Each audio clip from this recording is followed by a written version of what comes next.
السلام عليكم. النهاردة هنعمل وصفة جميلة جدا جدا، قرص فلاحي بس مش أي قرص. المكونات بتاعتها رهيبة وكلها برضو حاجات طبيعية من البيت. نبدأ على بركة الله. عندي كوباية من الزبدة السايحة وبدرجة حرارة المطبخ. هضيف عليها نص كوباية زيت، وهضيف 4 معالق زبادي،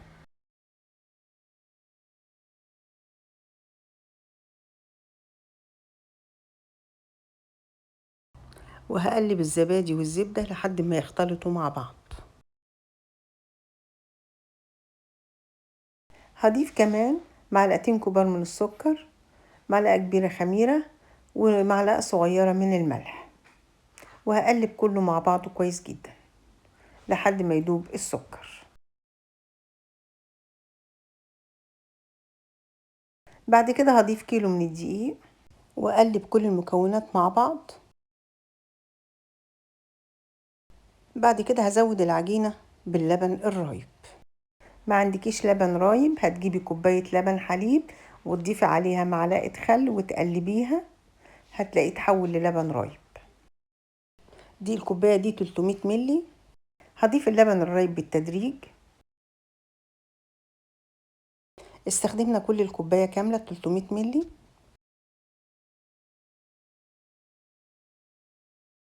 وهعجن بقى كويس لحد ما كل المكونات تختلط مع بعض كويس ويديني عجينة ناعمة وطرية زي الملبن. شايفين العجينة طرية جدا. كده خلصنا العجن. ده قوام العجينة المطلوب، انها تكون طرية بالمنظر ده. هغطيها واسيبها لحد لما تخمر. وده شكلها بعد ما خمرت. هنفضي الهواء منها ونقطعها كور صغيرة.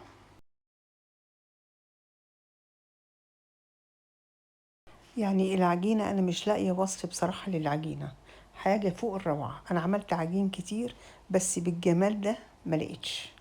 العجينة ملبن، طرية جدا. ميزة العجينة ديت إن احنا ما بنسيبهاش تستريح. ليه؟ لأن هي طرية جاهزة ومخدومة جاهزة. مجرد بحط الحشوة وأكورها وأفردها على طول بتتفرد بسهولة. من جمال العجينة بتفرد لوحدها. هنعملها بسمك رفيع مش تخين قوي. بالنسبة لموضوع الحشوات، طبعا الحشوات اختيارية، كل واحد بيعمل الحشوة المناسبة ليه أو اللي بيفضلها. أنا عملت أول حشوة معانا اللي هي الجبنة.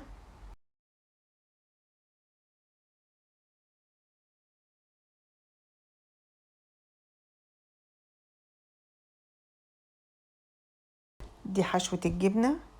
هنعمل حشوة تانية بالشوكولاتة البيضة.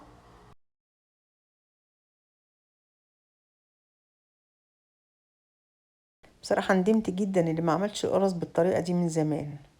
إن شاء الله لما تجربوا الوصفة دي هتعجبكم جدا، ومش هتعملوا القرص تاني غير بالطريقة دي.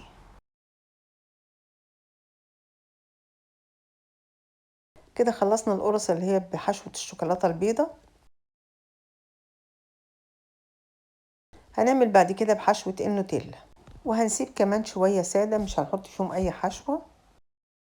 أنا عاملاهم حجمهم صغير كده علشان اللي ياخد قرصة يخلصها كاملة، ما يسيبش منها بواقي.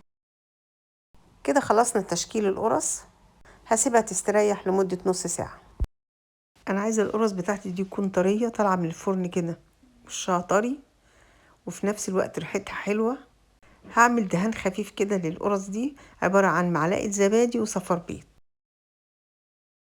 وأدهن وش القرص. بصراحة الدهان ده بيخلي القرص في حتة تانية. وبعدين هنرش طبعا السمسم ده اختياري.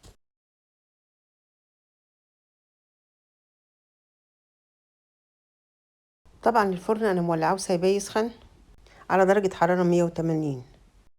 هدخل القرص الفرن. هتطلع معانا بالشكل الجميل ده. ما شاء الله التسوية مظبوطة جدا، والقرصة تمسكيها خفيفة في ايدك كده. تعرفي القرصة ناجحة ازاي؟ لما تمسكيها تلاقيها خفيفة، ما تلاقيهاش تقيلة في ايدك كده. هتطلع من الفرن هنغطيهم عشان يفضلوا محتفظين بالطراوة بتاعتهم.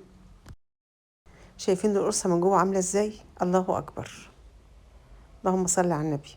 حاجة في منتهى الروعة. ان شاء الله تجربوها وتعجبكم. ودي كانت وصفتنا النهاردة.